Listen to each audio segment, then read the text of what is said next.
थोड़े ही समय में कुछ बदलने वाला है। शेष शैया पर नारायण जी करवट बदलेंगे और उसी क्षण बदल जाएगी हमारी किस्मत की दिशा। हरे कृष्णा।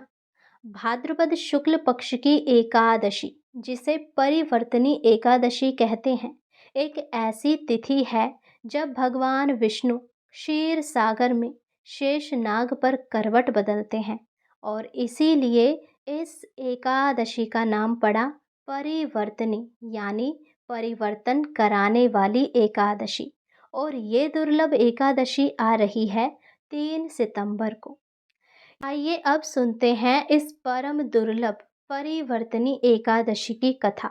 मेरा आप सभी से अनुरोध है कि कथा को पूरा सुने, आधा अधूरा ना छोड़े। एक बार धर्मराज युधिष्ठिर जी ने श्री कृष्ण से पूछा, हे माधव, भाद्रपद शुक्ल एकादशी का क्या महात्म्य है? भगवान मुस्कुराए और बोले, हे धर्मराज, यह परिवर्तनी एकादशी है और इस दिन क्षीर सागर में शयन करते हुए मैं करवट बदलता हूँ। देव शयन यानी कि आषाढ़ शुक्ल एकादशी से देव उठनी कार्तिक शुक्ल एकादशी तक जो चातुर्मास चलता है, उसका यह मध्य बिंदु है। जो भक्त आज मेरे नाम का व्रत, जागरण और सेवा करता है, उसे समस्त यज्ञों के तुल्य फल प्राप्त होता है। युधिष्ठिर जी ने फिर विनय पूर्वक कहा, प्रभु, इस व्रत से क्या क्या लाभ होते हैं? श्री कृष्ण बोले, भक्त के जीवन में शुभ परिवर्तन आता है, चित्त शुद्ध होता है, कुटुंब में सौहार्द बढ़ता है, पाप ताप निवृत्त होते हैं और अंत में मोक्ष पथ सुगम होता है। आज के दिन तुलसी और शालिग्राम की पूजा विशेष फलदायी होती है। एकादशी का पुण्य फलों का वर्णन करते हुए भगवान श्री कृष्ण आगे कहते हैं कि देव शयनी से देव उठनी एकादशी ये चातुर्मास साधना के लिए अत्यंत विशेष माने गए हैं। इनमें थोड़ी सी भी साधना अनंत गुना फल देती है और पार्श्व यानी कि परिवर्तनी एकादशी के दिन पूरी सृष्टि में एक नई ऊर्जा का संचार भी होता है। कई क्षेत्रों में एकादशी तिथि को जो जल झूलनी एकादशी का उत्सव मनाया जाता है और श्री विग्रह का जल से अभिषेक, झूला विहार और शोभा यात्रा भी निकाली जाती है।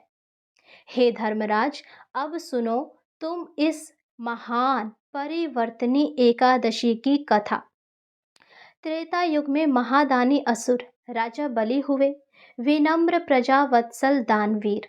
उनके वैभव से देवलोक भी विस्मित था। देवों ने जब भगवान से निवेदन किया तो विष्णु ने एक अद्भुत लीला रची। वामन रूप में वे बलि के यज्ञ मंडप में पहुंचे।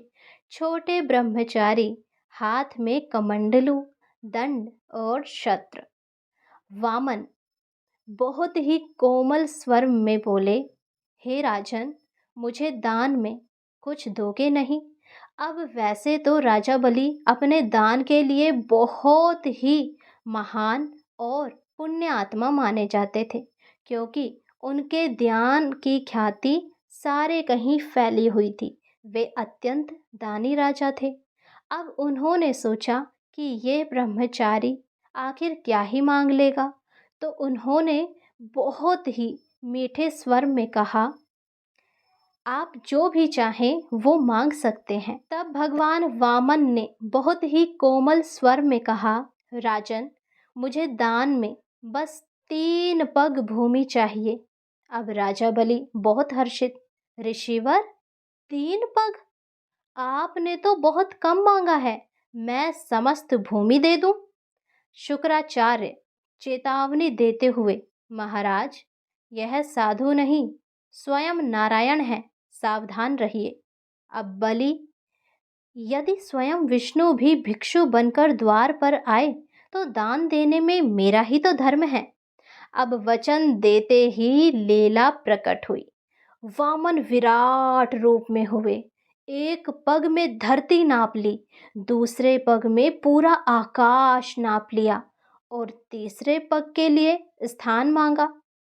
तब राजा बलि मुस्कुराए और उनके चरणों में गिर पर हाथ जोड़ लिए और बोले, हे प्रभु, तीसरा पग मेरे शीश पर रख दीजिए। भगवान ने चरण रखा और बलि का अहम गल गया, हृदय प्रकाशित हो उठा।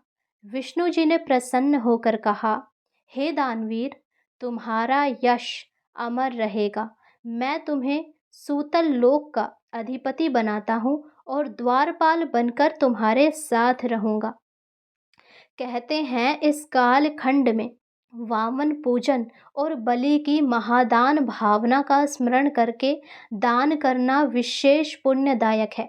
यह कथा हमें सिखाती है कि परिवर्तन तभी होता है जब हम अहंकार छोड़कर समर्पण चुनते हैं। कई प्रदेशों में आज जल झूलनी एकादशी के रूप में शोभा यात्रा भी निकाली जाती है। कलश यात्रा, तालाब नदी से अभिषेक का जल लाना, झूला विहार कराना, भजन कीर्तन करना और भक्त मानते हैं जैसे भगवान आज करवट बदलते हैं, वैसे ही हमारे भीतर भी करुणा, संयम और सेवा का झूला झूल उठे। कुछ इस एकादशी के नियम भी होते हैं, मैं आपको वो भी बता दूं। दशमी के नियम होते हैं कि रात से ही तामसिक भोजन त्यागे, अनाज, दालें, लहसुन, प्याज इन सब का त्याग करें। एकादशी के प्रातः स्नान करके स्वच्छ वस्त्र धारण करें, घर, मंदिर में दीप प्रज्वलित करें, गंगा जल और स्वच्छ जल से आचमन करें। व्रत का संकल्प ले, हाथ में जल लेकर भगवान के चरणों का ध्यान करते हुए अपना नाम लेकर व्रत का संकल्प लें। पूजन विधि, श्री हरि का शेष नाई नारायण का स्वरूप, उसकी पूजा करें, उनका आचमन, उनका स्नान, उनका अभिषेक करें, चंदन, अक्षत, तुलसी दल नैवेद्य चढ़ाएं, आरती करें और ये वामन जी की कथा अवश्य सुने। शालिग्राम हो तो उनका भी जल अभिषेक करें और तुलसी अर्चन अवश्य करें। तुलसी जी के समीप बैठकर हरे कृष्ण महामंत्र का जाप करें या फिर आप ओम नमो भगवते वासुदेवाय मंत्र का भी जप कर सकते हैं। इस दिन सेवा करें, दान दें, जागरण करें, कीर्तन करें और पारण अगले दिन होगा। सूर्य उदय के बाद पारण करें। पहले ब्राह्मण, गरीबों, गाय को भोजन दे, दान दे और फिर स्वयं व्रत खोले। तुलसी पत्र जल में डालकर आचमन करना मंगलकारी होता है। उस तुलसी जल से आप अपना आचमन करके व्रत खोलें। उसके बाद आप चावल, खिचड़ी कुछ भी अपना सात्विक भोजन करके व्रत का पारण कर सकते हैं। ध्यान, भजन, सेवा, दान, सादगी, संयम, सत्य वचन ये सब करना चाहिए और क्रोध, परनिंदा, असत्य, अहंकार, नशा, तामसिक भोजन, अनावश्यक बहस ये हमें कदापि नहीं करना चाहिए। यदि संभव हो तो भक्तों का भी ध्यान करें, जैसे हमारे पूज्य श्री प्रेमानंद जी महाराज, इनका ध्यान करें और राधा रानी का ध्यान करें, भगवान विष्णु के मंत्रों का जाप करें और अपना जीवन आराम से व्यतीत करें। यदि आपको ये कथा अच्छी लगी हो तो हमारे चैनल को सब्सक्राइब करें, वीडियो को लाइक करें और ये वीडियो सभी के साथ शेयर करें ताकि सभी को पता चल सके कि बहुत जल्द कुछ जीवन में परिवर्तन लाने वाली एकादशी आने वाली है। तो साथ बोलिए, तमेव माता च पिता त्वमेव, त्वमेव बन्धु च सखा त्वमेव, त्वमेव विद्या द्रविणं त्वमेव, त्वमेव सर्वं मम देव देव। भगवान के चरणों में छोटी सी विनती कि हे शेष शाही नारायण, जैसे आप आज पार्श्व परिवर्तन करते हैं वैसे ही हमारे जीवन में भी शुभ परिवर्तन करें, हमें भक्ति, बुद्धि और बल दे। जय श्री हरि।